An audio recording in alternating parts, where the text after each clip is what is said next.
और चलिए खबरों में आगे बढ़ रहे हैं। बड़ी खबर है, लोकसभा चुनाव को लेकर तैयारियां तेज है। आज दिल्ली में बीजेपी की अहम बैठक होने जा रही है। यूपी की 14 सीटों पर मंथन होगा। ये वो 14 सीटें हैं जिसमें 2019 में भारतीय जनता पार्टी हारी थी। जेपी नड्डा की अध्यक्षता में ये मीटिंग होने जा रही है। यूपी में 2019 लोकसभा चुनाव में क्या नतीजे थे, ये बखूबी आपको पता है। 80 लोकसभा सीटें, जिनमें से 62 सीटों पर भारतीय जनता पार्टी ने जीत दर्ज की थी। अपना दल सोनेलाल ने 2 सीटें जीती थी। ये दोनों एनडीए में थे।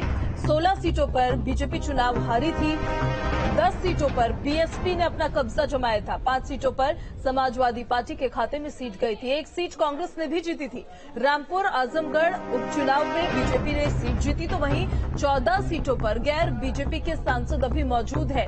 2019 में देखिए, बीजेपी ने 16 क्षेत्रों में 16 सीटों पर उनकी हार हुई थी, जिसमें बिजनौर, अमरोहा, मुरादाबाद, संभल, रायबरेली, घोसी, ऐसी तमाम सीटें जो हैं वो शुमार है। निशांत राय संवाददाता इस खबर पर ज्यादा जानकारी के साथ हमारे साथ लाइव कनेक्ट हो गए हैं। निशांत, आज की बैठक कितनी अहम मानी जा रही है? कब बैठक की शुरुआत हो जाएगी?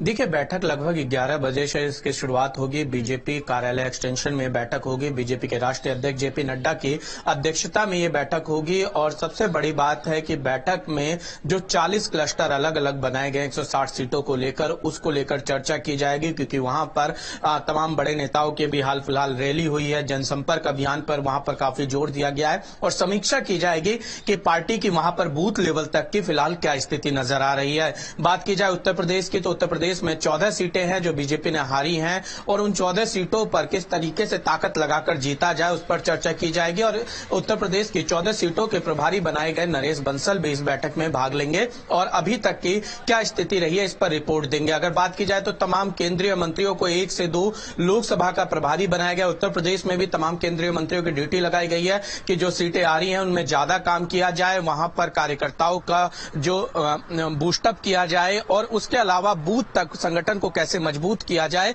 इन तमाम चीजों पर। इसके अलावा हारी हुई सीटों पर अब प्रधानमंत्री नरेंद्र मोदी की भी बड़ी रैलियां होनी है, उसकी भी तैयारियां जोरों पर हैं। तो किस राज्य में कितनी रैलियां प्रधानमंत्री करेंगे, इन तमाम बातों को लेकर आज की बैठक महत्वपूर्ण है और बैठक में इन तमाम विषयों पर चर्चा होनी है।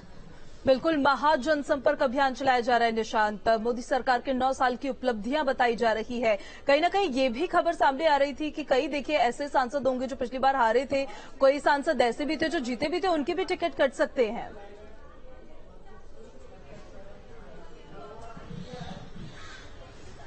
देखिए, ये पूरा इससे अलग इशू है। जो सांसद हैं उनका रिपोर्ट कार्ड के आधार पर पार्टी टिकट देगी और टिकट देने के लिए जो तमाम पैरामीटर्स बनाए गए हैं उसमें महाजनसंपर्क अभियान भी एक पैरामीटर है कि सांसद ने कितना अपने क्षेत्र में लोगों से मिले और जो पार्टी ने जो तमाम प्रोग्राम निर्धारित किए थे उनके क्षेत्र में कितने प्रोग्राम हुए। ये विषय आज की बैठक से बिल्कुल अलग है। आज की बैठक में जो हारी हुई सीटें हैं केवल उस पर चर्चा होनी है और वहां पर किस तरीके से पार्टी मजबूती के साथ आगे आए इस पर चर्चा की जाएगी। बूथ को कैसे मजबूत किया जाए और वहां पर जो तमाम जातिगत या धार्मिक आंकड़े हैं उन आंकड़ों के हिसाब से पार्टी आने वाले समय में क्या कदम उठाए, इन सब पर चर्चा की जाएगी। साथ में क्योंकि कई सारे नए गठबंधन के सहयोगी अगर उत्तर प्रदेश के लहजे से बात करें तो बीजेपी के साथ आ रहे हैं, तो क्या वहां पर उनका कितना प्रभाव रहेगा, कितना असर पड़ेगा। पूरी तरीके से आप कह सकते हैं कि उत्तर प्रदेश की 14 सीटों की समीक्षा अगर उत्तर प्रदेश के लिहाज से कहें तो यहां पर होगी और 160 सीट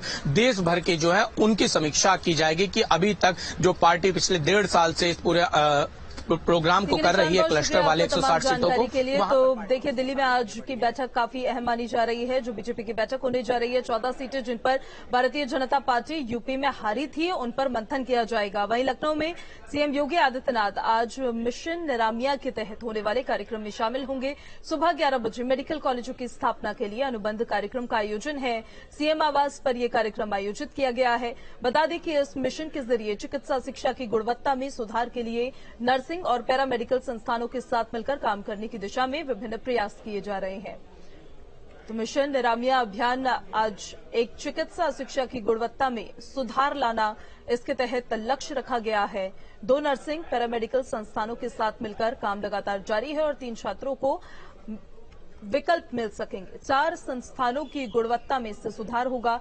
5 संस्थानों के मानकों में सुधार का प्रयास लगातार किया जा रहा है। तो आज सीएम योगी आदित्यनाथ उसमें शामिल होंगे। मिशन निरामिया अभियान एक चिकित्सा शिक्षा की गुणवत्ता में सुधार लाने वाला मिशन, जिसमें 2 नर्सिंग पैरामेडिकल संस्थानों के साथ मिलकर काम लगातार जारी है। देखिए, 3 छात्रों को इसमें विकल्प मिल सकेंगे।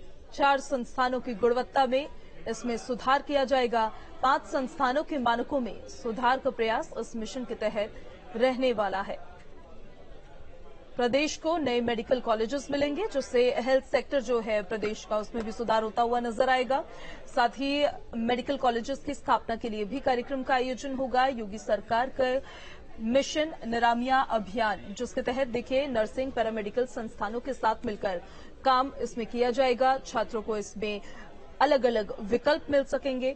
इसके अलावा ये समझिए कि संस्थानों की गुणवत्ता में इस मिशन के जरिए सुधार किया जाएगा। संस्थानों के मानकों में भी सुधार का प्रयास किया जाएगा। चिकित्सा शिक्षा की गुणवत्ता में सुधार लाना ही मिशन निरामिया अभियान का लक्ष्य रहने वाला है। तो सीएम योगी आदित्यनाथ इस कार्यक्रम में शिरकत करते हुए नजर आएंगे, जिसमें छात्रों को कई विकल्प मिल सकेंगे। देखिए, इस मिशन को काफी ज्यादा अहम माना जा रहा है। हेल्थ सेक्टर के लिहाज से प्रदेश सरकार की तरफ से लगातार कहा भी जा रहा है। सीएम योगी आदित्यनाथ आज इस मिशन निरामिया के तहत होने वाले कार्यक्रम में शामिल होने वाले हैं। सुबह 11 बजे का वक्त बताया गया है। मेडिकल कॉलेजों की स्थापना के लिए अनुबंध कार्यक्रम का आयोजन है। सीएम आवास पर यह कार्यक्रम आयोजित किया जाएगा।